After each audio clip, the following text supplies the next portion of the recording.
What up, investors? We're finally doing Realty Income. I'm going to tell you why this is the most compelling REIT to buy. It's actually one of my core positions. If you don't believe me, here's proof. This is a public Robinhood account that I'm running. And you can see I have $30,000 in this thing. And I've had it set to reinvest. So you know that drip is coming. And in fact, it's coming right now. Currently, the dividends are being reinvested. $124.57 going to be buying me a little bit more than a couple of shares tomorrow. Exciting. So, a little overview of the company here. We got, let me turn on my webcam. This is their website. Okay, so these guys have been managing this REIT really, really well. Unlike most REITs,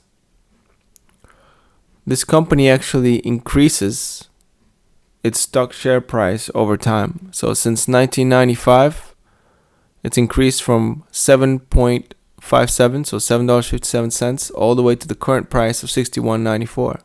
Now, I've realized that that's not that much of a stock gain. Inflation's probably increased tenfold since 1995. A little bit of an overstatement.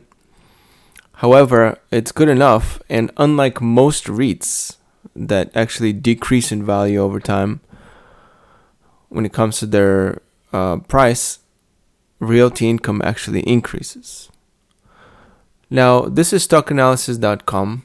I use it to analyze a lot of the stocks that I do videos on. It's a very good website. I'm not affiliated with anything with the website. I'm not affiliated with anything. So just want to put that out there. Now, this company here is one of the very few real estate investment trusts that has a very high number of consecutive common stock monthly dividends while increasing them every year. In fact, I believe it is a dividend aristocrat. Okay, that means you have to have 25 years, I believe, of increasing dividends without going backwards. So you keep increasing every single year. Now, when it comes to their numbers, there's very little we can learn from the financials. I'm going to go quarterly so we can see some definition. One of the only figures that matters is this one, the revenue. Because every single figure is going to look just like this figure. All right. So whether it's, the earnings or whatnot, it doesn't really matter.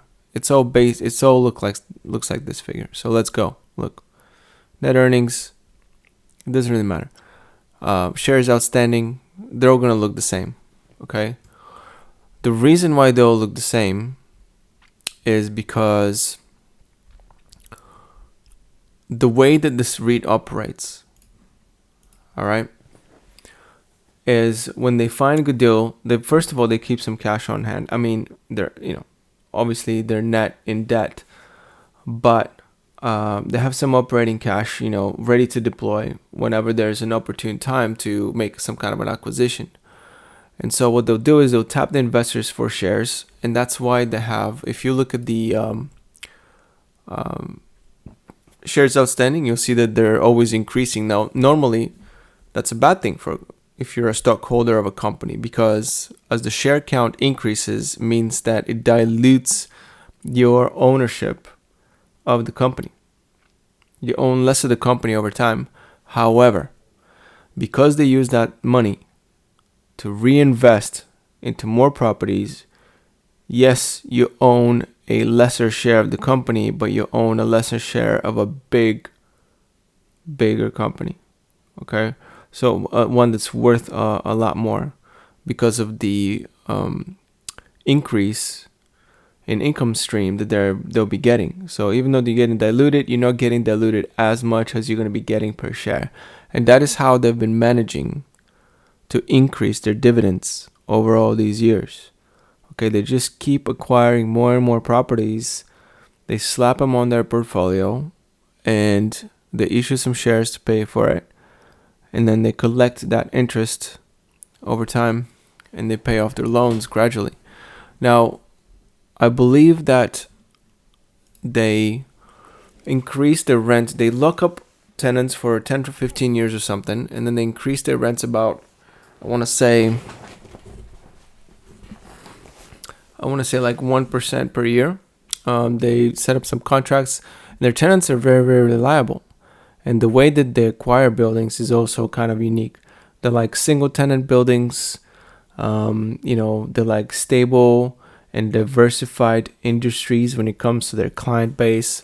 In fact, they brag about it on their website. So if we have a stroll through their website, you'll see how much they brag about diversification. They have a portfolio diversification overview, even a tab on their website. So I'm going to click on it, and you'll see what we're talking about here.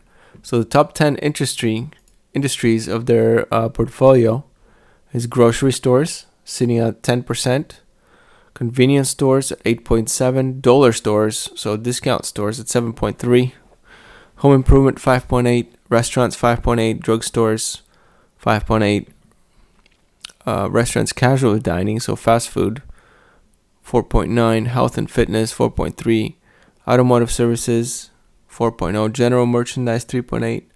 So you see how they diversify, and here's some of their clients. Top 20 clients: Dollar General, Walgreens, 7-Eleven. Now 7-Eleven is not going anywhere. I mean, I don't care what kind of recession you have, 7-Eleven is going to be there for sure.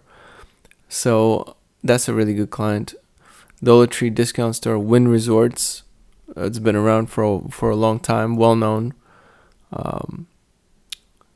Casino type real estate. FedEx, pretty stable. LA Fitness, been around for a while. Sainsbury, this one's big in the UK. Walmart, I mean, come on, Walmart. CVS Pharmacy, Lifetime Fitness, Tractor Supply, and then some theaters, etc. Lowe's, Kroger, Tesco. Here's their diversification. Top 7 regions. Texas, number 1 at 10.3, tied with the UK. Okay, they have like 300 properties in these each. California 5.7, Illinois 5.2, Florida 5.0. So this is by industry here. Retail is 82%. Okay, they have gaming at 2.8, industrial at 13.3, and other at 1.9. So they have diversified their portfolio quite a bit, based on region, based on industry, based on the type of clients. They don't try to have too much repeat clientele, right? They want to make sure that if one business goes bust, they'll be able to manage through the situation pretty well. And another thing that this REIT does is whenever they lease out their properties, they don't want to be on the hook for the increasing cost of maintaining the building. So they only rent the building, and under the contract, they make their tenants take care of the building. So they have to flip the cost for the maintenance. So they're not liable for that. And I think that's very predictable, very smart. Just isolate the component that you care about and then make someone else take care of the rest. So it makes operating this REIT very predictable. Very predictable. Okay, furthermore, we're going to go into the balance sheet now. Now, again, this is all shortened up. I mean, you could go through the quarterly reports and all that, but these figures are pulled right from there, so you don't need to. If there's something interesting that they mention on the quarterly report, please let me know so I can take a look at it. Maybe I'll make another video. So cash equivalents, we have 164 million. Total assets, $51.1 billion, right? And let's see on the liability side, look, it's only 21 billion. Only 21.7 billion.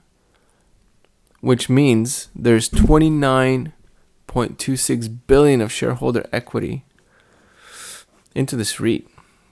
Currently, it's valued at 41.7 billion. That's the market cap of this company here. Going back to the balance sheet, you see how every graph looks the same? Like, it doesn't matter what I'm looking at. Whether I'm looking at shareholders' equity, the graph looks the same. Total liabilities, the graph looks the same. Total assets, the graph looks the same. Revenue, the graph looks the same. You guys see that? Shareholders, shares outstanding, the graph looks the same. Okay, there's absolutely nothing we can learn from here. Like, everything is meaningless. If you go into the statistics, because of the way this company is set up and structured, there's really nothing we can learn here. Nothing you can learn from these. Like, maybe, okay, share change year over year, but really, like, price to sales ratio, who cares? Price to sales doesn't mean anything. You know, price to free cash flow, what free cash flow? What are you talking about, right? Like, EV to earnings, there's nothing we can learn meaningfully from this. Even the net cash position doesn't really tell us anything at all. All that we need to look at is that one graph, the revenue graph, okay, that mirrors everything else in the company. It just gives you the size and how far ahead they are. So based on that one graph, okay, it looks like in 2021 in December, they made a lot of acquisitions. And you may not be able to notice it in the price action because everything moves in tandem, right? As the assets increase, the liabilities increase. And so the shareholder equity increases. Everything moves in tandem. So that's why if we pull out to the max chart again, let's find it.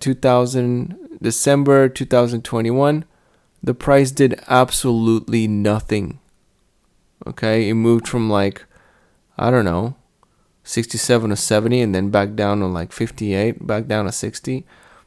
Just no movement at all. One of the reasons that this company experiences no movement is the dividend chart. Okay, let's pull up the dividend. This is going to be a bit more meaningful. Now, don't look at the payout ratio. Don't look at maybe look at the dividend growth if you want. The dividend yield is what's important, 4.84, and you know that it grows a tiny bit each year. So that's really all you need to know. Look at the history, right? They've been doing it for so many years now, and they've kept true to their word. Okay, in 2013, increased from 0.183 to 189 to 191 to 199 to 202 to 211 to 212 to 219, 20, 21, 26, 27, etc. It keeps increasing. This gives you here the annual growth, how much it grew by, right? So over here, 0.69%, then 3.7, 3.94, 4.04, etc. 6% here in 2017, back down to 0.86 in 2021, then a big 5.10%, 5.1% increase in 2020. So this chart is kind of useful to look at because it gives you kind of like, okay, how much is this dividend growth relative to what we're experiencing through inflation? And yeah, look, throughout these years, even though it's a 5% increase, it's still not as much as inflation was during those times. But then again, 2017, inflation wasn't at 6. So as long as inflation is not going crazy, super crazy, even this level of crazy is not too bad. This company is going to do well in your portfolio. I have it set to compound. I have the DRIP turned on, the direct reinvestment plan. That's what DRIP stands for. And it keeps compounding. And it will keep compounding. So, conclusion. Because of the repeatability, okay, the security, the history of this REIT, the stability, the management, the de-risking, the diversification, the geographic and business and client diversification, the proven history, its ability to keep pace with inflation and keep paying dividends out. I think Realty Income is probably the number one, if not number one, maybe top three REITs that will preserve your wealth and grow it a little bit over time. And that's as hard of a promise as it gets out there in the investment world. Investing carries all kinds of risks with it. That's why everybody has to do their own due diligence and know what they're buying and make sure that they take their own risks when operating in the markets, because you could suffer a loss. So make sure that you do your own research. Don't just listen to people, okay? Do your own. Go in there, read all the financial sectors, read some prospectuses, consult with advisors if you need to. Make good decisions out there when it comes to your financial health. But for me personally, there's a big reason why this is one of my top 3 key positions in all of my accounts. I have this company in all my accounts. All right, I'm gonna end it right here. Realty Income. If you have a company that you want me to review, I have Schwab on the list. I'm gonna do Charles Schwab. I have it queued up. I'm gonna be doing some research and do that company next probably. But if you have a company that you'd like me to review, I will do it. I'll tell you what I think about it. I'll tell you if I think it's a buy or you should steer clear.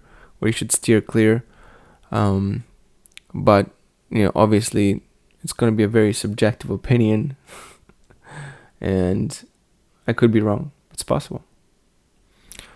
All right. Realty Income, mic drop.